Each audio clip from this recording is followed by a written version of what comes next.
10 লাখ রাখি, চল মামার বাড়ি চল, 10 লাখ দিতেছি, চল চল। তো বলুন মিস্টার মামুন সাহেব, আপনার জন্য কি করতে পারি?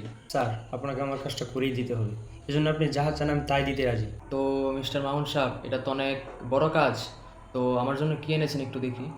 স্যার, আপনাকে তো আমি খুশি করতে পারবো না, তবে আপনার জন্য এই 10 লক্ষ টাকা এনেছিলাম আর কি স্যার। আচ্ছা, এনেছেন যখন, দেন দেখি কি করতে পারি আমি। শালা আজকে তো হাতে নাতে ধরেছি, আমরা দুর্নীতিত মানুষ থেকে এসেছি।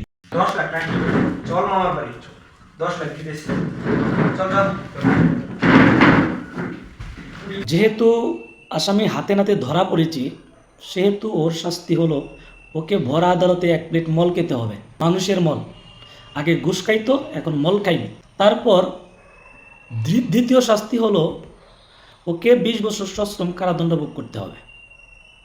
ভোগ করার পর ওকে অন্য যে কোনো কাজ করে জীবিকা নির্বাহ করবে। সরকারি চাকরি থেকেও তাকে অব্যাহতি দেওয়া হলো। এরকম কুলাঙ্গারের সরকারি চাকরি করার কোনো যোগ্যতা নাই। ধন্যবাদ সবাইকে। আমার মতো এরকম কাজ কেউ করেন না, লজ্জিত হয়েন না এভাবে, আর এভাবে মানুষের মল খেতে হবে না।